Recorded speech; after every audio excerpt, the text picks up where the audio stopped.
వాక్యము పరిచర్య కొరకు చక్కగా ప్రార్థన చేసినటువంటి రాజారాం గారికి హృదయపూర్వక వందనాలను తెలియజేస్తున్నాను. నిజంగా ఈరోజు ఇలా సంఘంతో కలిసి వెంకటేశ్వరరావు గారి కుటుంబంతో కలిసి ప్రాముఖ్యంగా వరలక్ష్మితో కలిసి మనం ప్రార్థన చేస్తున్నామంటే నిజంగా దేవుడిచ్చినటువంటి గొప్ప ఉన్నతమైనటువంటి కృప. ఎందుకంటే ఆ బిడ్డ బలహీన పరిస్థితుల్లో ఉన్నప్పుడు మేము హాస్పిటల్కి వెళ్ళినప్పుడు చూసిన స్థితి నిజంగా దేవుని కృప ఎంత ఉన్నతంగా ఉందో ఇప్పుడు చూసే దాన్ని బట్టి అర్థమవుతుంది. వెళ్ళినప్పుడు షుగర్ బాగా ఎక్కువయ్యి ఏమీ తినే పరిస్థితి లేక అసలు మనిషిని గుర్తుపట్టలేని పరిస్థితుల్లో ఉందండి. మా జ్యోతి అయితే హాస్పిటల్లో మాట్లాడింది, నేను చేసిన హాస్పిటల్లోనే మాట్లాడుతూ ఉంది. తిరిగి ఇంటికి వచ్చిన తర్వాత కూడా ఆమె గురించే మాట్లాడుతూ బాధపడుతూ ఉండేది. హాస్పిటల్లో వరలక్ష్మి ఆ బెడ్ మీద ఒక్కతే పడుతుంది. లక్ష్మి గారేమో ఇంటి దగ్గర నుంచి వంట చేసి పంపించే పనిలో ఏమున్నారు. అక్కడ వెంకటేశ్వర గారు ఉన్నారు, కానీ ఎంతసేపు ఆయన బెడ్ దగ్గర ఉంటారు. ఆయన హాస్పిటల్ బయట మెట్ల మీద కూర్చుని ఉండేవాడు. పిల్లల వాళ్ళు క్యారేజీ పట్టుకెళ్ళే పనిలో ఉండేవాళ్ళు. అంత బలహీన పరిస్థితుల్లో ఒక్కటే ఉండి లక్ష్మీ గారు అన్నారు, ఆమె ఒక్కటే ఉండి తన కొడుకు తన కూతురు గుర్తొచ్చి అంత బలహీనతలో కూడా ఏడుస్తూ ఉండేదంటండి. మేము వెళ్ళి ధైర్యపరిచి దేవుని మాటలు చెప్పి ప్రార్థన చేశాం. నిజంగా ఎంత అద్భుతంగా దేవుడు కార్యం చేశాడంటే, వరలక్ష్మికి ఆరోగ్యం వచ్చిందంటే వాళ్ళ ఇంట్లో పొలిటికల్ అధికారులు ఉండి ఆమె ఆ వైద్యం జరగలేదండి. లేకపోతే ఆస్తిపాస్తులుండి ఆ వైద్యం జరగలేదు. లేకపోతే డబ్బులుండి ఆ వైద్యం జరగలేదు.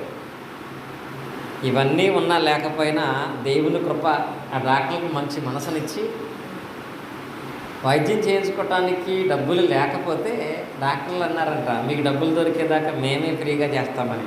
నిజంగా ఎంత మంచి మనసు దేవుడు డాక్టర్కి ఇచ్చాడండి. ఇది వాళ్ళ మనసు కదండి, దేవుడిచ్చిన మంచి మనసు. అదే మంచి మనసుతో దేవుడు ఆ కార్యాన్ని జరిగించాడు. తిరిగి ఇంటికి వచ్చినప్పుడు కూడా చక్కగా మా సంఘం అంతా మనం వెళ్ళి ప్రార్థన చేసినప్పుడు అప్పుడు ఆ కుమార్తె స్థితి, నిజంగా సంఘ ప్రార్థన, ఆ బిడ్డ కలిగిన విశ్వాసం, తల్లిదండ్రులు పడిన ప్రయాస, పిల్లల పట్ల దేవుడు కలిగినటువంటి దయ ఈరోజు ఈ విధంగా కృతజ్ఞత కూడిక జరగటానికి కారణమైంది. కానీ ఇలాంటి గొప్పదైన కార్యాన్ని దేవుడు ఆ కుమార్తె పట్ల చేశాడు.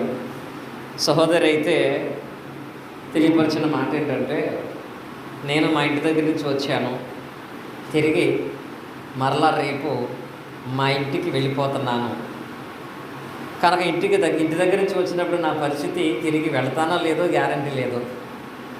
కానీ తిరిగి నా బిడ్డల దగ్గరికి నా ఇంటికి నేను వెళ్ళటానికి దేవుడు ఆరోగ్యం ఇచ్చాడు. ఇక భవిష్యత్ కాలమందును కూడా దేవుని యొక్క ఆశీర్వాదము మాకు కావాలి అనే ఉద్దేశంతో అన్నీ ఉండి కాదండి, నిజమించి అందరం ఆ పరిస్థితుల్లో వాళ్ళమే. ఏమీ లేని పరిస్థితుల్లో కూడా ఇలాంటి కోరిక నా కుటుంబం ఏర్పాటు చేసింది. అందుకే సోదరులు కూడా తెలియపరిస్తే వాళ్ళు కూడా ఖచ్చితంగా మనం వెళ్ళాలని రామచంద్రాపురం నుంచి కూడా సోదరులు అందరూ చాలా చక్కగా ఆసక్తిగా వచ్చారు. ఇటు విధానంలో వచ్చినటువంటి మీ అందరికీ, ఏర్పాటు చేసిన కుటుంబానికి కూడా హృదయపూర్వక వందనాలను తెలియచేస్తూ, మా చెల్లి నేను మా ఇంటికి వెళతాను అని అంది కాబట్టి ఈరోజు వాక్యంలో నుంచి కూడా మనం ఏ ఇంటికి వెళ్ళినా ఆ ఇంటిలో మనం సంతోషంగా ఉండాలి, మన పిల్లలు సంతోషంగా ఉండాలి అంటే మన ఇంటి విషయంలో దేవుడు కోరుకునేటువంటి విషయం ఏంటనేది కొద్ది నిమిషాలు వాక్య భాగంలోంచి మనం ధ్యానించుకుందాం. అదేంటంటే హెబ్రీలకు రాసిన పత్రికలో 3వ అధ్యాయము 3 నుండి 6 వచనాలు వాక్యపట్టణంగా చదువుకున్నాము. కానీ మనం 3వ వచనాన్ని మాత్రమే ఈ సందర్భమును బట్టి వాక్యాన్ని ధ్యానించుకుందాం. హెబ్రీ పత్రిక 3వ అధ్యాయము 6వ వచనము మాత్రమే. అదేమిటనగా, అయితే క్రీస్తు కుమారుడయుండి ఆయన ఇంటి మీద నమ్మకముగా ఉన్నాడు. ధైర్యమును నిరీక్షణ వలన ఉత్సాహమును తుదమట్టుకు స్థిరముగా చేపట్టిన ఎడల మనమే ఆయన ఇల్లు అనే పదాన్ని చూస్తున్నాం. ఈ లాస్ట్ పదం మనకు అర్థమైతే మనం ఏ ఇంట్లో ఉన్నా ఆ ఇంట్లో దేవుని ఆశీర్వాదం ఉంటుంది. లాస్ట్ పదం ఏంటి? మనమే ఆయన ఇల్లు. మనమే ఆయన ఇల్లు. ఆయన అంటే ఎవరు? దేవుడు. ఇల్లు అంటే ఏంటి? నివాసం. మనమే ఆయన ఇల్లు అనే ఈ పదాన్ని 2 భాగాలుగా మనం ఈరోజు నేర్చుకుందాం. 2 భాగాలుగా. 1 ఆయన ఇల్లు, 2 మనమే ఆయన ఇల్లు. ఆయన ఇల్లు అంటే దాని అర్థం ఏంటి? ఆయన ఇల్లు అంటే ఆయన్ని సొంతమైనటువంటి ఇల్లు, ఆయనకు మాత్రమే సంబంధించిన ఇల్లు అని అంటారు. ఇప్పుడు మా రామచంద్రపురంలో వస్తుంటే స్టార్టింగ్ ఇది రాజారామ గారి ఇల్లు, ఇది రాజకుమార్ గారి ఇల్లు, ఇది సీను గారి ఇల్లు, సుబ్బారావు గారి ఇల్లు. అంటే ఆయన ఇల్లు అంటే వాళ్ళు మాత్రమే నివసించేది, వాళ్ళకు మాత్రమే సంబంధించినటువంటి ఇల్లుగా దాని భావన వస్తుంది. కనుక ఫస్ట్ ఆయన ఇల్లు అనే పదములో నుంచి దేవుని వాక్యము ధ్యానించుకుందాం. ఆయన ఇల్లు అంటే ఆయన నివాసం ఉండేటువంటి స్థలం. చాలామందికి వారి నివాసాలు వారికి ఆశీర్వాదకరంగా ఉండాలి అని, ఆశీర్వాదాన్ని కలగచేస్తాయని వారి నివాసాలలో మేలు కలిగించే ఆలోచనతో కొన్ని పెడతా ఉంటారు. కొంతమంది ఇంటి ముందు గుమ్మడికాయ కడతారు. గుమ్మడికాయ ఉంటే దిష్టి రాదు, మేలు జరుగుతుందని. కొంతమంది పట్టికి బెల్లం కడతారు. పట్టికి ఎందుకు? పట్టికి ఉంటే కూడా దిష్టి, రెండవది సెలవ అని. కొంతమంది కొబ్బరికాయ కడతారు. దానివలన ఏంటి? దానివల్ల కూడా ఏదో మేలు జరుగుతుందని. అంటే గుమ్మడికాయ ఉంటే అది దేవుని శక్తి ఉంటుంది అక్కడ, కొబ్బరికాయ ఉంటే దేవుడి శక్తి ఉంటుంది అక్కడ, పట్టుకు బెల్లం కడితే దేవుడి శక్తి ఉంటుంది అక్కడ అని అనుకుంటారు. వాస్తవంగా వేటిలోనూ కూడా దేవుని శక్తి ఉండదు. ఈ ఉన్నటువంటి ఏ స్థలాలలో కూడా దేవుడి నివాసం చేయడు. గుమ్మడికాయ ఉన్న ఇల్లు ఆయన ఇల్లు కాదు, కొబ్బరికాయ ఉన్న ఇల్లు ఆయన ఇల్లు కాదు, పట్టుకు బెల్లం కట్టిన ఇల్లు ఆయన ఇల్లు కాదు. కానీ మనుషులు మా ఇల్లు ఆయన ఇల్లుగా ఉండాలనుకుంటారు. ఎందుకంటే మన ఇల్లు ఆయన ఇల్లు అయితే ఎలా ఉంటుంది? రామచంద్రాపురంలో వీరాంజనేయులు గారి ఇల్లు అది. వాస్తవంగా ఎవరు కట్టుకున్న ఇల్లు? రాజారాం గారు. వీరాంజనేయులు గారి ఇల్లుగా ఉంది అది. ఆయన ఇల్లుగా ఉన్నంత వరకు ఏదో యువతల పక్కన తాటాకులతో కట్టి పైన 2 రేకులు వేసి 2 రేకులతో మాత్రమే ఉండేది ఆ ఇల్లు. అప్పటికి సుమారు 1 సంవత్సరం నుంచి రాజారాము గారు మందిరానికి వస్తా ఆ ఇంటి మీద కానీ వస్తున్నాడు. కానీ ఎప్పుడు ఆ ఇల్లు పెద్ద చేయాలని కానీ, ఆ ఇల్లు శుభ్రంగా ప్లాస్టింగ్ చేయాలని కానీ, ఆ ఇల్లు గదులు పెట్టాలని కానీ ఎప్పుడు అనుకోలేదు. ఎందుకని? నా ఇల్లు కాదు కదా, నాకెందుకు? ఎప్పుడు దానికోసం అంత ఖర్చు పెట్టి ఆలోచన చేశాడు ఆయన? నా ఇల్లు అనుకున్నప్పుడు. అలాగే చాలామంది కూడా నా ఇల్లు అంటే మన ఇల్లు దేవుడు తన ఇల్లు అనుకోవాలి, అప్పుడే మనకు మేలు అనుకుంటారు.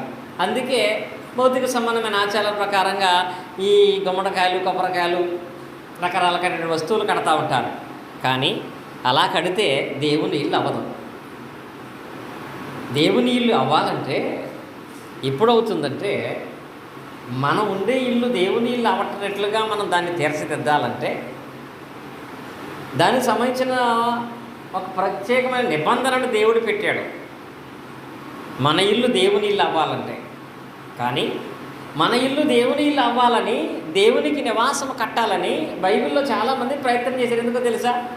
దేవునికి నివాసం ఏర్పాటు చేస్తే అక్కడ ఎన్నో కార్యాలు జరుగుతాయని. ఇలా బైబిల్లో చాలామంది దేవునికి నివాసం ఏర్పాటు చేద్దామని ప్రయత్నం చేశారు. ఆయనకు ఇల్లు కడదామని. ఎవరికి? దేవునికి.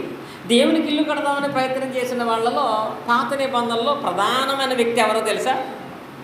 సొలొమోను గారు. సొలొమోను గారు దేవుని కొరకు ఒక నివాసం, దేవునికి ఒక మందిరం, కడదామనే ప్రయత్నంతో ఎంత అద్భుతంగా దేవుని కొరకు ఒక నివాసాన్ని ఏర్పాటు చేసినట్టు, దేవునికి నివాసం ఏర్పాటు చేస్తే అది అతనికి ఆశీర్వాదం అనుకున్నాడు. ఎంత అద్భుతముగా ఆ నివాసాన్ని ఏర్పాటు చేశాడంటే, దినవృత్తాంతాల మొదటి గ్రంథాన్ని చూడండి. దినవృత్తాంతములు మొదటి గ్రంథము పాత నిబంధనలు 22వ అధ్యాయము. 22వ అధ్యాయము పాత నిబంధనలో 352వ పేజీ. 22వ అధ్యాయం 14వ వచనం చూడండి.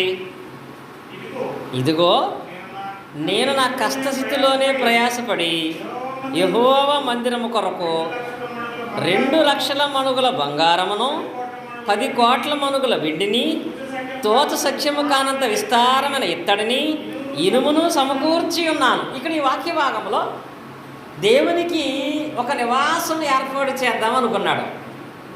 దేవునికి ఒక మందిరం కడదాం అనుకున్నాడు. దేవునికి మందిరమును ఏర్పాటు చేయటానికి సొలొమోను గారు దగ్గర ఉన్నటువంటి సంపద, మందిరము కట్టడానికి ఆయనటువంటి వాడినటువంటి ఉపకరణాల విలువ ఎంతో తెలుసా? ఇక్కడ మీకు ఒక లెక్క మా అభి చెప్పాలి, రాజారాం గారు చెప్పాలి. ఏంటంటే 2 లక్షల మణుగుల బంగారం అంట. దేనికి? మందిరం కట్టడానికి. 2 లక్షల మణుగుల బంగారంతో మందిరం కడుతున్నాడు. 2 లక్షల మణుగులు అంటే, మణుగు అంటే 40 కేజీలు, మణుగు అంటే 40 కేజీలు. 2 లక్షల మణుగులు అంటే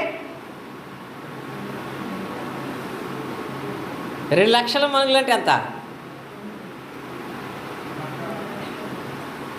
ఒక మణుగు అంటే 40 కేజీలు. 2 లక్షల మణుగులు అంటే 2,40,000 ఎంత? 8 లక్షల కేజీల బంగారం ఉంది. మణుగు అంటే 40 కేజీలు కదా. అంటే దేవాలయం కట్టడానికి, దేవుని నివాసం ఉండటానికి ఎంత బంగారం పెట్టాడంటే సొలొమోను గారు 8 లక్షల కేజీల బంగారంతో మందిరం కట్టాడు. అదొకటే కాదన్న, మరలా కింద వెండి ఎంత? 10 కోట్ల మణుగుల వెండి. 10 కోట్ల మణుగుల వెండి అంటే మళ్ళీ 10 కోట్లు ఇంటూ 40 కేజీలు ఎంత? 400 కోట్ల కేజీలు వెండి అంట. తులాలు కాదండి, ఎంత? 400 కోట్ల కేజీల వెండి, 8 లక్షల కేజీల బంగారం. కేజీలండి. మన ఇంట్లో 1 కేజీ బంగారం ఉంటుందా? అరకాసు ఉంటుంది, చాలా ఎక్కువ. అంటే ఎంత అద్భుతంగా సొలొమోను దేవాలయం కట్టడానికి ప్రయత్నించి కట్టాడో తెలుసా? అంత గొప్ప విలువ ఎందుకు కడతాడో తెలుసా? దేవుని మందిరాన్ని ఎంత బంగారంతో, ఎంత వెండితో కడితే దేవుడు అక్కడ నివాసం అంటాడు. దేవునికి నివాసం ఏర్పాటు చేస్తే మన నివాసాలు బాగుంటాయని చెప్పి సొలొమోను గారు బంగారంతోనూ వెండితోనూ, ఇంకా ఇత్తడికి వచ్చేటప్పటికి ఎలా ఉందంటే తోత సఖ్యము కానంటే ఇక ఇత్తడికి మనం కొలత లేదంట. అది ఎన్ని వేల కేజీలు తెలియదు. అంత ఇత్తడితోనూ, అంత వెండితోనూ, అంత బంగారముతోనూ, ఇనుముతోనూ, కర్రలతోనూ, రాళ్లతోనూ 7 సంవత్సరాలు కష్టపడి గొప్ప మందిరాన్ని సొలొమోను కట్టేశాడు. అతని ఉద్దేశం ఏంటంటే దేవునికి నివాసం ఏర్పాటు చేయాలి.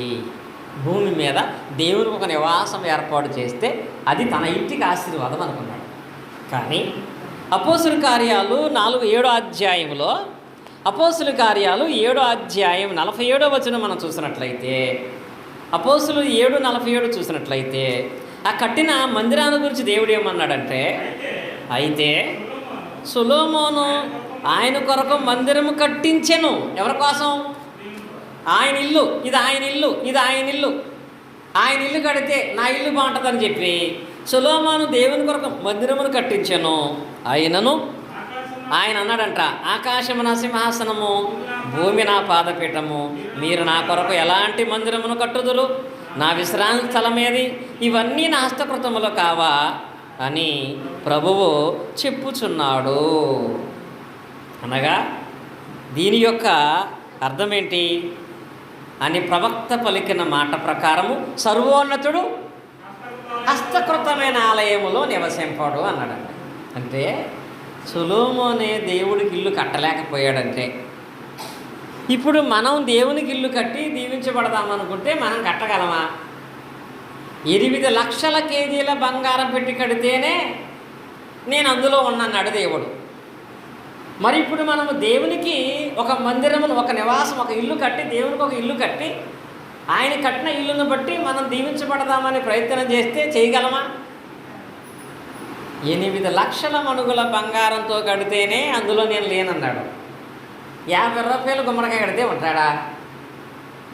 10 రూపాయలు కొబ్బరికాయ కడితే ఉంటాడా? అంత విస్తారం కట్టిన దేవుడు అన్నాడు, హస్తకృత ఆలయములో నేను ఉండను అన్నాడు. సొలొమోను గారు చేసిన ప్రయత్నంలో దేవునికి నిజంగా నివాసం ఏర్పాటు చేయలేకపోయాడు. క్రొత్త నిబంధనలో ఒక ఆయన జరిగినటువంటి ఒక ఇన్సిడెంట్ చూసి, అసలు దేవునికి నివాసంగా ఈ స్థలాన్ని కనుక ఏర్పాటు చేస్తే బాగుంటుంది అని చెప్పి, క్రొత్త నిబంధన భాగంలో మత్తయి సువార్త 17వ అధ్యాయం 4వ వచనంలో ఒక ఆయన అన్నాడు. చదవండి అది. మత్తయి సువార్త 17వ అధ్యాయం 4వ వచనంలో 17:4.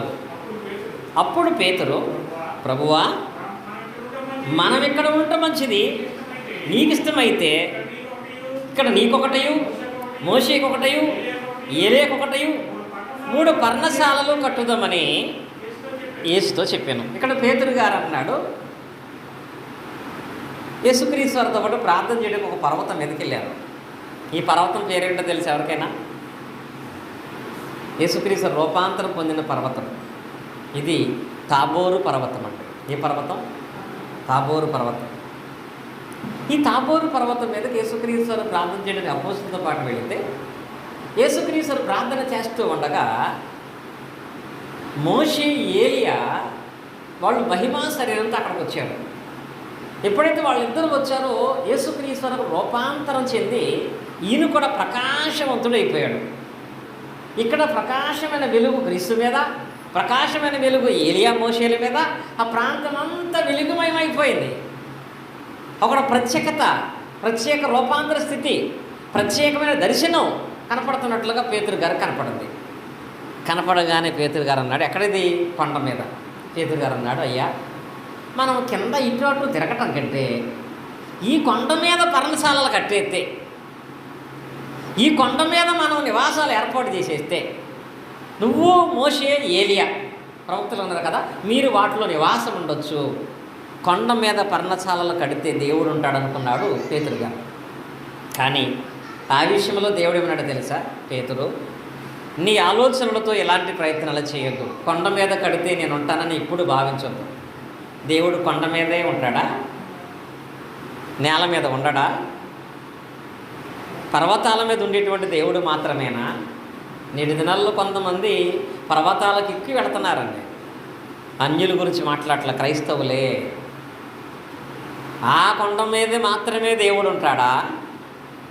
తాబోరు పర్వతం మీద రూపాంతరం చెందిన యేసుక్రీస్తు వారితోనే, తాబోరు పర్వతం మీద యేసుక్రీస్తు రూపాంతరం చెందాడు.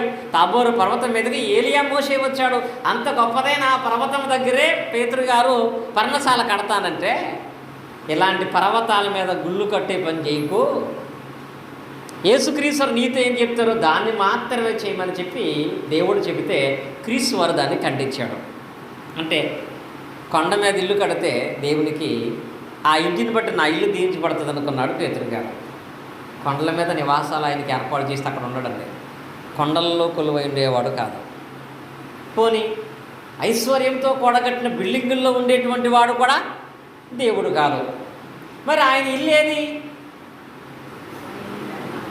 అన్నాడు కదా, ఆయన ఇల్లు ఏది?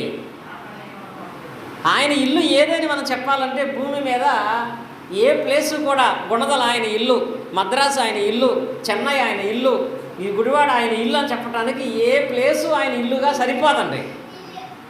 సొలొమోను లాగా గొప్పదైన నివాసం ఎవరో కట్టలేము. కానీ దేవునికి ఇల్లు కట్టితేనే మన ఇల్లు దీవించబడుతుంది. మళ్ళీ ఇదొకటి, దేవునికి ఇల్లు కడితేనే నీ ఇల్లు దీవించబడుతుంది. అదే ప్రయత్నంలో సొలొమోను కట్టాడు, అది చాలదన్నాడు దేవుడు. పేతురు గారు కడతానన్నాడు, కట్టాల్సిన అవసరం అది నాకు అక్కర్లేదన్నాడు దేవుడు. పోనీ దేవునికి ఇల్లు కట్టలేమని ఊరుకుందామంటే ఇల్లు కడితేనే మన ఇల్లు దీవించబడుతుంది. మరి ఆ ఇల్లు అనేది ఎక్కడ ఏర్పాటు చేయాలి? ఎక్కడంటే కొరింథీ రాసిన మొదటి పత్రికలో 6వ అధ్యాయము 19వ వచనాన్ని మనం చదువుకుందాం. కొరింథీ రాసిన మొదటి పత్రిక 6వ అధ్యాయం 19వ వచనం. 6 మీ దేహము దేని వలన, మీ దేహము దేవుని వలన మీకు అనుగ్రహింపబడి మీలోనున్న పరిశుద్ధాత్మకు ఆలయమై ఉన్నదని మీరు ఎరుగరా. అంటే ఇప్పుడు దేవుని ఆలయము ఎక్కడ తెలుసా? దేవుడు నివాసం ఉండగలిగేటువంటి ఆలయం ఈ దేహం అంటారు. ఏది? ఈ దేహము దేవుని యొక్క ఆలయం. ఈ దేహములో మాత్రమే దేవునికి నివాసం ఏర్పాటు చేయగలం. దేహము తప్ప ఇంకెక్కడ దేవుని చూడాలనుకున్నా ఆయన మీకు అక్కడ కనపడ్డం. ఈ దేహమే దేవునికి ఆలయముగా మార్చాలంట. ఈ దేహము దేవునికి ఆలయంగా మారితేనే నీ ఇంటిని దేవుడు ఆశీర్వాదకరంగా మారుస్తాడు.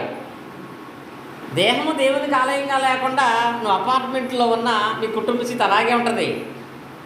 దేహము దేవునికి ఆలయంగా ఉండి నీ స్థితి ఎంత దీనస్థితుల్లో ఉన్నా దేవుడు అద్భుతంగానే కుటుంబాన్ని పోషిస్తాడు. కనుక దేవుడు మన దేహంలో ఉండాలంటే ఎలా ఉంటే దేవుడు ఆ దేహంలో ఉంటాడు? మన ఇంట్లో దేవుని శక్తి కావాలి. మన ఒంట్లో దేవుడు నివాసం ఉండాలి. మన ఒంట్లో దేవుడు నివాసం ఉండాలంటే ఎలా ఉంటాడు? కొన్ని జంతువుల్లో కొన్ని స్వభావాలు ఉంటాయి. అవి ఏంటంటే వాటి ఉన్నటువంటి స్వభావాలు, బురద ఉన్న చోట ఏది ఉంటుంది? పంది ఉంటుంది. బురద లేని చోట ఏది ఉంటుంది? పందికి ఆపోజిట్గా ఏం చెప్పుకుంటాం మనం? గొర్రెని చెప్పుకుంటాం. ఎప్పుడే మీరు చూడండి, బాగా వర్షం వచ్చేసి బురద అయిపోయిన చోట పట్టుకెళ్ళి గొర్రెని మీరు కట్టండి, తెల్లవారులు అలా ముంచుంటా తప్ప పడుకోదు బురదలు. అది పడుకుంటుందా? అంటే బురద లేని చోట ఉండే జంతువు గొర్రె, బురద ఉన్న చోట మాత్రమే ఉండేది పంది. ఇప్పుడు దేవుడు ఈ రెండింటిలో ఏ స్వభావాన్ని కలిగిన వాడు? బురద ఉన్న చోట ఉంటాడా? బురద లేని చోట ఉంటాడా? బురద లేని చోట గొర్రె ఎలా ఉంటుందో, పాపము లేని చోట మాత్రమే దేవుడు ఉంటాడు. పాపము లేని చోట మాత్రమే దేవుడు ఆ దేహములో ఉంటాడు. ఏ దేహములో దేవుడు ఉంటాడో ఆ దేహముతో పాటు ఆ దేహముకు సంబంధించిన సమస్తాన్ని కూడా దేవుడు సంపూర్ణంగా ఆశీర్వాదించి మేలులతో నింపుతాడనే విషయాన్ని మనం గ్రహించగలుగుతాం. కనుక దేవుడు దేహములో ఉండాలంటే పరిశుభ్రంగా ఉండాలా? పరిశుద్ధంగా ఉండాలా? ఏముండాలి? పరిశుభ్రంగా ఉన్నంత మాత్రాన దేవుడు ఉన్నాడండి. చాలామంది పరిశుభ్రంగా ఉంటే చాలు మనుషులలాగా దేవుడు ఇష్టపడతాడు అనుకుంటారండి. విపరీతమైన చెట్టు కొట్టుకొని, విపరీతంగా మేకప్ వేసుకొని, 1-4 సార్లు ఒళ్ళంతా రుద్ది నీవు శుభ్రమైన బట్టలు వేసుకుంటే దేవుడు వచ్చేస్తాడా? అంటే దేహాన్ని శుభ్రం చేసుకోవద్దని చెప్పట్లేదు, కానీ దేహ శుద్ధి దైవ శక్తిని తీసుకురాదు. దేవుడు చెప్పేది ఏంటంటే పరిశుభ్రంగా ఉండటం కాదు, పరిశుద్ధంగా ఉండాలి. వారిలో మాత్రమే దేవుడు నివాసం చేస్తాడు. పరిశుద్ధముగా ఉండటం అంటే కొలసీ పత్రిక చూడండి, 1వ అధ్యాయము 21వ వచనం. కొలసీలు రాసిన పత్రిక 1వ అధ్యాయము 21వ వచనంలో పరిశుద్ధంగా 1వ అధ్యాయం 1 చదువుకుందాం ముందు. పరిశుద్ధంగా ఉండటమంటే ఎవరు పరిశుద్ధులు? కొలసీలో ఉన్న పరిశుద్ధులు. ఒకటి ఇప్పుడు కొలసీలో పరిశుద్ధులు ఉన్నారంట. ఎవరు? కొలసీలో పరిశుభ్రంగా ఉన్నవాళ్ళు ఉన్నారో లేదో కానీ కొలసీలో మాత్రం పరిశుద్ధులు ఉన్నారు. పరిశుద్ధులు అంటే ఎవరు అనగా క్రీస్తునందు విశ్వాసులైన సహోదరులు. అంటే ఇప్పుడు పరిశుద్ధులు అంటే ఎవరు? విశ్వాసులు పరిశుద్ధులా? క్రీస్తునందున విశ్వాసులు పరిశుద్ధులా? విశ్వాసము కలిగిన ప్రతి ఒక్కడు పరిశుద్ధుడు కాదండి. ఎక్కడ పరిశుద్ధులు అవుతారంటే క్రీస్తునందు ఎవరైతే ఉంటారో వాళ్ళే పరిశుద్ధులు. ఎవరైతే పరిశుద్ధులో వాళ్ళలోనే దేవుడి నివాసం ఉంటాడో. ఎవరిలో అయితే దేవుడు నివాసం ఉంటాడో వాళ్ళు వెళ్ళే ప్రతి నివాసాన్ని దేవుడు దీవిస్తాడు. కనుక ఆయన ఇల్లు మన దేహం అవ్వాలంటే మన దేహము పరిశుద్ధం అవ్వాలి. మన దేహము పరిశుద్ధం అవ్వాలంటే మనం ఎవరిలో ఉండాలి? క్రీస్తునందు ఉండాలి. క్రీస్తునందు ఉంటే ఇది కడగబడుతుందంట. క్రీస్తునందు ఇది కడగబడుతుంది. మీరు ఎప్పుడైనా మీరు చూసారో లేదో, ట్రైన్లకి కూడా సర్వీసింగ్ చేస్తారు, కడుగుతారు. ఒక వీడియో పంపించాడు ఒక ఆయన, ట్రైన్లు ఎలా కడుగుతారంటే అవంతా బ్రష్ పెట్టి కడగలేరు కదా, కొంతమంది తెలిసి ఉండొచ్చు. ఒక సెపరేట్గా ఒక గోడాంలా ఉంటుంది. గోడాంలో ట్రైన్ అంత ఎత్తి ఈ పక్కన ఒక బ్రష్ ఉంటుంది, ట్రైన్ అంత ఎత్తి ఈ పక్కన ఒక బ్రష్ ఉంటుంది. ట్రైన్ దాంట్లోంచి వెళ్ళిపోతుంటే ఇవి ఇలా తిరుగుతా ఇంచుమించుకు ఒక 15 నిమిషాలు ట్రైన్ మొత్తం కడిగేస్తాయి. దీని దగ్గర ఒకటి ఏం జరిగిందంటే, ఇలా ట్రైన్ రాకముందే దాన్ని తిరుగుతుంటే ఒక్కొక్కేళ్ళు దాని దగ్గర నుంచి ఉందండి. అది రోజు మొత్తం అలవాటు అయిపోయిందేమో, ఇది ఆ బ్రష్కి ఇలా ఆంచుకుంటుంది. అంటే ఏం చేస్తుంది అది? అదే ఆ బ్రష్ తిరగటం వల్ల వాటర్ వచ్చి ఆ సోప్ వచ్చి శుభ్రం అవుతుంది కదా, ఇది శుభ్రంగా వెళ్ళిపోయి దాని దగ్గర నుంచి ఉంటుంది. ఇది కూడా ఏమవుతుంది, అక్కడ మొత్తం ఇటు తిరుగుతూ రుద్దుకుంటుందండి. ఇది దానికి తెలిసిపోయింది, బ్రష్కు రుద్దుకుంటే నా మురికి పాద్దని అని తెలివితే అటలు. అలాగే దేవుడు కూడా ఏమంటాడంటే, నీకు పరిశుద్ధత అనేది విశ్వాసం ఉంటే సరిపోదు, దానికి ఒక ప్లేస్ ఉంది. ఏంటంటే క్రీస్తు దగ్గరికి వెళితేనే, క్రీస్తునందు మాత్రమే నువ్వు పరిశుద్ధుడిగా మార్చబడతావు. లేదు నేను ధర్మేళలు చేస్తున్నాను, అప్పుడప్పుడు ప్రార్థనకి వెళ్తున్నాను అనుకుంటే పరిశుద్ధత రాదండి. క్రీస్తునందు ఉన్నవారు మాత్రమే పరిశుద్ధులు. క్రీస్తునందు ఉన్నవారు ఎవరు? విశ్వాసులందరూ క్రీస్తునందు లేరు ఈ రోజుల్లో. క్రీస్తునందు ఉన్నవారు ఎవరంటే, అదే కొలసీ పత్రికలో పౌలు గారు చెప్తాడు, 1:18 చూడండి. క్రీస్తునందు ఉండటం ఏంటి? సంఘమును శరీరమును ఆయనే శిరస్సు, ఆయనకు అన్నింటిలోనూ ప్రాముఖ్యం కలుగు నిమిత్తము ఆయన ఆది అండుండి మృతుల్లో లేచుటలో ఆది సంభూతుడు ఆయనో. అంటే ఇక్కడ క్రీస్తు నందు అంటే దాని అర్థం క్రీస్తు శరీరమందు. క్రీస్తు శరీరమందు అంటే దాని అర్థం క్రీస్తు సంఘమునందు. 1వ అధ్యాయాన్ని 18వ అధ్యాయం మనం చూసినట్లయితే, క్రీస్తు నందున్న వాళ్ళు పరిశుద్ధులు అనగా క్రీస్తు శరీరములో ఉన్న వాళ్ళు పరిశుద్ధులు అనగా క్రీస్తు సంఘమందున్న వాళ్ళు మాత్రమే పరిశుద్ధులు. క్రీస్తు సంఘమందు లేని వాళ్ళు ఎంత విశ్వాసులైనా వాళ్ళు ఏమవరంటే పరిశుద్ధులు అవరండి. పరిశుభ్రంగా ఉంటారేమో, మనకంటే తెల్లబట్టలు వేసుకుంటారేమో, కానీ క్రీస్తు సంఘములో లేని వాళ్ళు పరిశుద్ధులు కాదు. వాళ్ళు పరిశుద్ధులు అవనప్పుడు దేవుడు వాళ్ళ నివాసము కూడా ఉండడు. దేవుడు వాళ్ళ నివాసం అన్నప్పుడు మన నివాసాలు దీవించబడటం అనేది కూడా సాధ్యము కాదు. కనుక దేవుడు మనలను తన నివాసముగా భావించాలంటే ఆయన మన దేహాన్ని తన నివాసముగా చేసుకోవాలి. అలా ఎవరైతే క్రీస్తునందు విశ్వాసం ఉంచిన వారై, క్రీస్తు రక్తములో కడగబడిన వారై, క్రీస్తునందు బాప్తిసం పొందిన వారై, క్రీస్తు సంఘమందు సహవాసాన్ని కలిగిన వారుగా ఉంటారో వారిని ఆయన తన నివాసంగా చేసుకుంటాడు. తన నివాసంగా చేసుకుంటాడు. ఈ నివాసమే ఆయన ఇల్లు. ఇప్పుడు ఇంకోటి చెప్పాను కదా, క్లుప్తంగా చెప్పుకుందాం. ఇంకొకటి ఏంటి? ఫస్ట్ చెప్పాను, మనమే ఆయన ఇల్లు. ఫస్ట్ భాగం ఆయన ఇల్లు అంటే క్రీస్తు యొక్క సంఘమే ఆయన ఇల్లు. క్రీస్తు సంఘంలోని సభ్యుల దేహాల్లోనే ఆయన ఉంటాడు. ఇప్పుడు రెండవది, మనం ఆ సంఘంలో బాప్తిసం పొందాం, ఆ సంఘంలో విశ్వాసం కలిగి ఉన్నాం, ఆ సంఘంలో పరిశుద్ధులుగా చేయబడిన తర్వాత ఇప్పుడు మా వరలక్ష్మి తిరిగి ఇంటికి వెళ్ళేటప్పుడు నేను నా ఇంటికి వెళుతున్నాను అనుకునే భావనలో ఆమె తనలో ఏ భావన రావాలంటే మనమే ఆయన ఇల్లు అనే భావన రావాలి. ఏమి రావాలి? మనమే ఆయన ఇల్లు. మనమే అంటే చెప్పాలంటే వ్యక్తిగతంగా నేనే ఆయన ఇల్లు, నన్ను దేవుడు తన ఇల్లుగా చేసుకున్నాడు అనే భావన రావాలి. పౌలు గారు అదే చెప్తున్నాడు, ఎబ్రీ గంధకర్త అదే అంటున్నాడు, మనమే ఆయన ఇల్లు అని మీరు అనుకోండి. మనమే ఆయన ఇల్లు అనుకునే వాళ్ళు ఎలా ఉంటారో తెలుసా? మందే వీళ్ళు అనుకునేవాడు కాదండి. మందే వీళ్ళు అనుకునేవాడు ఎలా ఉంటాడు? మధ్యాహ్నం మా జ్యోతికి ఒక ఆడు ఫోన్ చేసింది. వాళ్ళు అరకు వెళ్ళారు. అరకు వెళ్ళిన వాళ్ళు ఫోన్ చేశారు. అరకు వెళ్ళేటప్పుడు ఎవరికి చెప్పలా. మధ్యాహ్నం ఫోన్ చేసి, అమ్మగారు మేము ఇలా అరకు వచ్చాము అంటే, మధ్యలో ఏంటి ఎవరికి చెప్పకుండా వెళ్ళిపోయారేంటి అన్న. లేదు, అరవడికి వచ్చేసాంలే, ఇంతకీ మా ఇంటికాడ మా బండి ఉందా అని అడుగుతుంది. ఏముందట అంటే 2 రోజులు అయిపోయింది, ఎవరైనా ఎత్తుకుపోడేమో అని. అంటే మనదే ఇల్లు అనుకుంటే అది ఎవరైనా ఎత్తుకుపోతాడేమని భయం. మనమే ఆయన ఇల్లు అనుకుంటే ఆయన ఉన్నాడు కాబట్టి మనకేం జరగదని ధైర్యం. ఏముండాలి ఇప్పుడు? ఏముండాలి? మన ఇంటికి వెళ్తలేదు, మనమే దేవుని ఇంటిగా ఉన్నాం అని భావన ఉండాలి. మన ఇల్లు అనుకుంటే దాని గురించి భయం, మనమే ఆయన ఇల్లు అనుకుంటే మనకి ఎప్పుడు ధైర్యం ఉంటుంది. ఇది నేను చెప్పింది కాదు, అదే హెబ్రీ పత్రికలో 3వ అధ్యాయంలో మనం చూసినట్లయితే మనమే ఆయన ఇల్లు అయి ఉన్నాము అనే విషయాన్ని గ్రహించేటువంటి వారముగా ఉండాలి. అంటే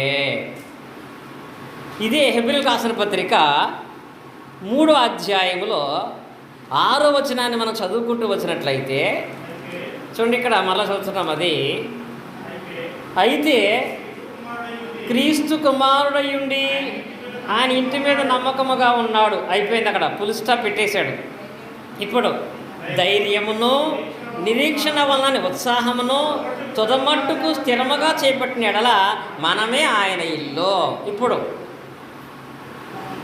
ఆ ఇంట్లో క్రీస్తు నమ్మకంగా ఉన్నాడు. అలాగే మనం కూడా ఆయన ఇల్లుగా చేయబడాలంటే 2 విషయాలు చెప్తున్నాడు ఇక్కడ. ఒకటి, నీవు నిజంగా దేవుని ఇల్లుగా నమ్మితే, దేవుడు నిన్ను ప్రేమిస్తున్నని నమ్మితే, దేవుడి మీద నీకు విశ్వాసం ఉంటే, నా దేహము దేవుని ఆలయంగా ఉందని నమ్మితే ధైర్యంగా ఉండాలంట. ఎలా ఉండాలి? ధైర్యము కలిగి ఎక్కడికి వెళ్ళినా, ఏ ఇంటికి వెళ్ళినా దేవుడు నీలో ఉన్నాడు అని విశ్వాసం ఉంటే నువ్వు ధైర్యంగా ఉంటావు అంటున్నాడు. ధైర్యముగా ఉండాలి. ఒకటి, ఎలాంటి ధైర్యమో తెలుసా? బైబిల్లో సమయం అయిపోయినా కొద్దిగా చెప్తాను నేను. బైబిల్లో రాజుల మొదటి గ్రంథం 17వ అధ్యాయంలో తినటానికి కూడా సంపూర్ణంగా లేని ఒక కుటుంబం దగ్గరికి ఏలే గారు వెళ్ళాడు. తెలుసు మీ అందరికీ. ఎవరైనా ఎవరింటికి? సారేపతి ఉదరాలింటికి. ఆ ఇంటికి ఏలియా గారు వెళ్ళినప్పుడు ఆమె ఇంట్లో తినటానికి ఆహారం సరిగా లేదు. ఒకే ఒక్క కొడుకు, భర్త కూడా లేడు. కానీ ఆమె 3.5 సంవత్సరాల పాటు పోషింపబడటానికి గల కారణం ఏంటో తెలుసా? ఆమె ధైర్యం ఏంటి? మొదట అప్పము పట్టుకెళ్ళి ఏలియా గారికి ఇచ్చిందంటే, దైవజనుడికి ఇచ్చిందంటే తన ధైర్యం ఏంటో తెలుసా? దైవజనుడు నా ఇంట్లో ఉంటే దేవుడు ఉన్నట్టే. కాబట్టి దైవజనుడు నా ఇంట్లో ఉంటే దేవుడు ఉన్నట్టే, కాబట్టి నాకు ఆహారానికి లోటు ఉండదు అనే దాన్ని బట్టి ఆమె ధైర్యంగా ఇచ్చింది. ఆ ధైర్యమే లేకపోతే ఇలాంటి కరువు పరిస్థితుల్లో నువ్వు మా ఇంటికి వచ్చావు, ఈ పూటకు రొట్టె పెడతాను, రేపటి నుంచి ఆహారం లేక నువ్వు చచ్చిపోతే నీకేసి నా మీద కొత్తది, నీకు పెట్టలేను, నేను తినలేను, నాకు అంత ధైర్యం లేదు అని ఆమె మాట్లాడుంటే, ఆమె ధైర్యం ఏంటో తెలుసా? దేవుని సేవకుడు నా ఇంట్లో ఉంటే నా ఇంట్లో దేవుడు ఉంటాడు. అలాగే మనం ఏ ఇంటికి వెళ్ళినా క్రొత్త నిబంధనలో చెప్తున్నాడు ఆయన, మీరు ధైర్యం కలిగి ఉండండి. ఆ ధైర్యమే ఆమె ఆర్థికంగా ఎంత పేద పరిస్థితుల్లో ఉన్నా 3.5 సంవత్సరాలు ఈ పూటకు నాకు ఆహారం లేదనే స్థితి రానివ్వలేదండి. విడిచిపెడతాడా దేవుడు? భర్త లేకపోతే విడిచిపెడతాడా? ఐశ్వర్యం లేకపోతే విడిచిపెడతాడా? ఆమెకున్న ధైర్యమే ఆమెను పోషించిందండి. ఇది ఆహార విషయంలో అయితే సమూయేలు 2వ గ్రంథంలో 6వ అధ్యాయము 11వ వచనం మనం చూసినట్లయితే, సమూయేలు 2వ గ్రంథము 6వ అధ్యాయం 11వ వచనము. ఇక్కడ ఒక పురుషుణ్ణి మనం చూస్తాము. దేవుని మందసము ఉండుట వలన యెహోవా ఓబేదెదోము ఇంటి వారిని అతనికి కలిగిన అంతటిని ఆశీర్వదించాను. ఇక్కడ చూడండి, ఇక్కడ సందర్భం ఏంటో తెలుసా?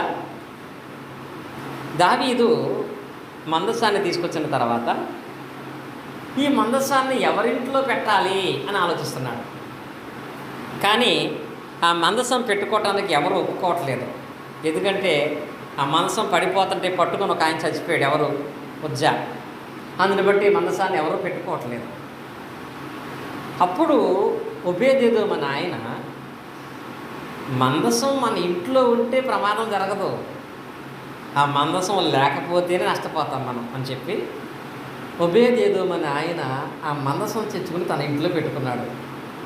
అందరూ ఏమంటారో తెలుసా? నీకు నష్టం వస్తుంది, నీకు కీడు వస్తుంది, నీకు నాశనం వస్తుంది, నువ్వు ఇంకా ఇబ్బందులు పడిపోతావు అని చెప్తున్నారు. కానీ ఒబేదెదోము ధైర్యం ఏంటో తెలుసా? మందసం ఉంటే ఎవరున్నట్టు? దేవుడు ఉన్నట్టే. మందసం ఉంటే దేవుడు ఉన్నట్టే అని భావించి మందసాన్ని ఇంట్లో పెట్టుకుంటే అంట, అది చదివాం కదా, దేవుడు ఒబేదెదోమును అతని కుటుంబం అంతటినీ కూడా అధికంగా ఆశీర్వదించాడంట. అంటే 2 సందర్భాలు చూడండి. దైవజనుడు ఇంట్లో ఉంటేనే ఆహారానికి తక్కువ లేదు, మందసం ఇంట్లో ఉంటేనే ఆర్థికంగా అభివృద్ధి చెందారు. మరి ఇప్పుడు మందసం కాదు, దైవజనుడు కాదు, డైరెక్ట్గా ఎవరు ఉంటున్నారు? ఇప్పుడు దేవుడే. దేవుడే నీలో ఉండాలనుకుంటున్నప్పుడు, దేవుడు నీ దేహంలో ఉంటున్నప్పుడు నీవు ఎలా ఉండాలంట? ధైర్యము కలిగి ఉండాలి. దేనికి కూడా భయపడకుండా ధైర్యముగా ఉండాలండి. భయపడితే అవిశ్వాసం అయిపోతాం. కనుక ఏ ఇంటికి వెళ్ళినా, ఏ స్థలానికి వెళ్ళినా మనలో ఏముండాలంటే ధైర్యం.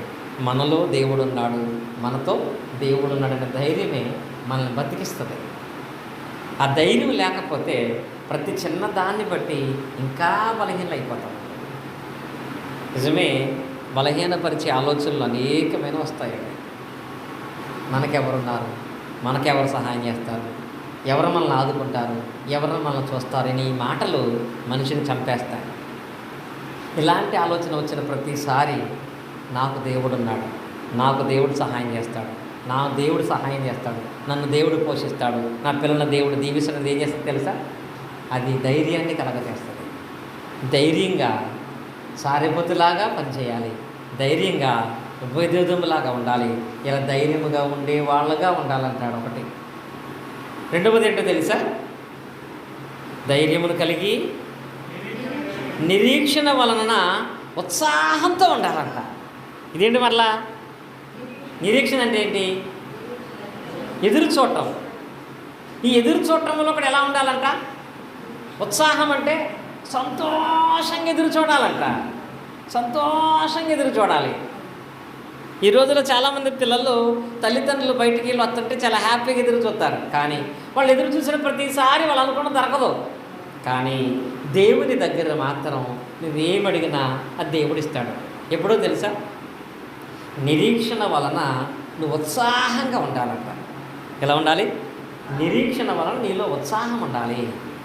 నిరీక్షించాలి, నీ కుమారుడిని దేవుడు అభివృద్ధిపరుస్తాడని, నీ బిడ్డని కుమార్తెను దేవుడు దీవిస్తాడని, నీ స్థితిని దేవుడు బలపరుస్తాడని, మీ కుటుంబాలను కూడా, మీ ఆరోగ్యతను కూడా దేవుడు భవిష్యత్తులో స్థిరపరుస్తాడని నిరీక్షణ ఉండాలి. ఆ నిరీక్షణ ఎలా ఉండాలంటే ఉత్సాహంగా ఉండాలంట, సంతోషంగా, ఉత్సాహం కలిగిన వాళ్ళగా ఉండాలంట.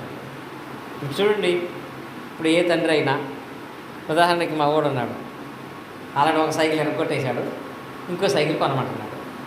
నేను కనుక ఫోన్ చేసి, జ్యోతి మన వాడికి సైకిల్ కొన్నానని ఫోన్ చేశాను అనుకో, సైకిల్ చూశాక సంతోషిస్తాడా, చూడకముందే సంతోషిస్తాడా?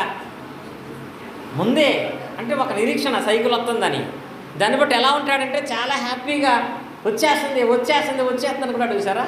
దేవుని దగ్గర కూడా నిరీక్షణ ఉండాలి. నీవు నిరీక్షిస్తున్న విషయం నీ సంతోషంలో కనపడాలి. నిరుత్సాహం ఉండకూడదు. ఏముండకూడదు? నిరుత్సాహం కనపడకూడదు. చివరిగా చూడండి, యాకోబు పత్రికలో ఎలాంటి నిరీక్షణ ఉండాలంటే, యాకోబు రాసిన పత్రిక 5వ అధ్యాయము 17వ వచనాన్ని మనం చదువుకుందాం. యాకోబు రాసిన పత్రిక 5వ అధ్యాయం 7వ వచనం. 7 సహోదరులారా, ప్రభువు రాకడ వరకు ఓపిక కలిగి ఉండుడి. వ్యవసాయదారుడు తొలకరి వర్షమును కడవరి వర్షమును సమకూడు వరకు విలువైన భూఫలమిత్తమై ఓపికతో కాచుకొనిచో దాని కొరకు కనిపెట్టుకును కదా. అంటే వ్యవసాయం చేసేవాడు ఎలా నిరీక్షిస్తాడు? ఎలా నిరీక్షిస్తాడు? ఓపిక కలిగి ఉంటాడు. తొలకరి వర్షము కడవరి వర్షమును కూడా అతను ఎదురు చూస్తూ ఉంటాడు. అతని నిరీక్షణ ఎలా ఉంటుందంటే చాలా ఉత్సాహంగా పనిచేస్తాడు. విత్తనం వేసిన కానించి ఇది పండుతుందో ఎండిపోద్దాం, విత్తనం వేసిన కానించి మళ్ళీ తుఫాను వచ్చేద్దాము, విత్తనం వేసిన కానించి ఎలకలు తినేస్తాయేమో, ఇలా అనుకునేవాడు పని చేస్తాడా? పని చేస్తాడా? అలా అనుకుని ఏం పని చేయక విత్తనం ఎదిగిన చేనంతా కూడా కలుపు పెరిగిపోయి కోత కోసేవాళ్ళు కూడా తిడతా ఉంటారు. ఈ మాత్రం చేసుకున్నవాడికి వీడికి పొలం ఎందుకని అంటే, వ్యవసాయం చేస్తే పంట వస్తుంది అనేది నిరీక్షణ. ఆ పంట మీద నీకు నిరీక్షణ ఉంటే పంట రాకమునిపే ఉత్సాహంగా పనిచేయాలి. అలాగే దేవుడు అంటున్నాడు, నీవు దేవుని నమ్ముకుంటే దేవుడు నీ కుటుంబాన్ని బిడ్డలు దీవిస్తాడని నీ నిరీక్షణ. ఆ నిరీక్షణ నీకుంటే ఈ జీవితకాలం ఎలా ఉండాలంట? ఓపికతో సంతోషంగా ఎప్పుడు కూడా దేవుని దగ్గర సంతోషంగా కనపడాలి. మన మనసులో సంతోషం ఉండాలి. బాధ ఏదైనా దేవుడికి చెప్పాలి. అలా మనం కలిగి ఉన్నామా? నిజంగా దేవుడు చెప్పినట్లుగా మన ఇంట్లో ఉన్న ప్రతి అవసరాన్ని దేవుడు తీరుస్తాడు. కనుక మన ఇల్లు అంటే మనము, పిల్లలు, కుటుంబం. ఈ ఇల్లు దీవించబడాలంటే ఒక విషయం మనం నమ్మాలి. ఏంటో తెలుసా? మనమే ఆయన ఇల్లు. ఎవరు? మనమే ఆయన ఇల్లు. దేవునికి ఎంత ఎక్కువగా చేయలేకపోయాము, దేవునికి ఎంత ఎక్కువగా ఇవ్వలేకపోయాము, దేవునికి ఇది కట్టించలేకపోయాము అనటానికి ఆ వేటిలోనూ దేవుడు ఉండడు. నువ్వు చేసేది దేవుని మీద నీకు ఎంత విశ్వాసం చూపించడానికి తప్ప, నువ్వు బంగారం సిలువ పెట్టి ఇంట్లో పెట్టుకుంటే అక్కడ దేవుడు ఉండడు. బంగారం అక్షరాలతో రాసిన బైబిల్ పట్టుకుని పెట్టుకుంటే అందులో దేవుడు ఉండడు. మన దేహంలో దేవుడు ఉంటాడు. మన దేహంలో దేవుడు ఉంటే మనం ఆయన ఇల్లు అవుతాం.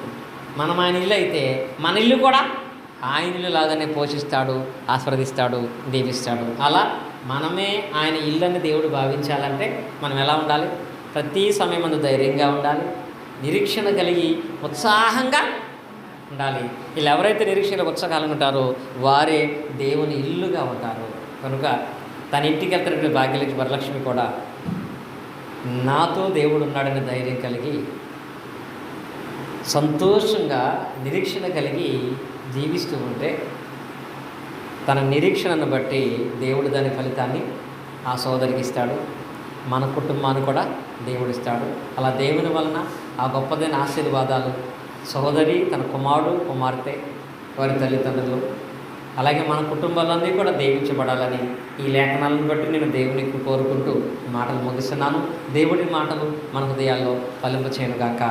ఆమె ఆసక్తిగా మీ అందరికీ కూడా క్రీస్తు నామమున హృదయపూర్వక వందనాలను తెలియజేస్తున్నాను.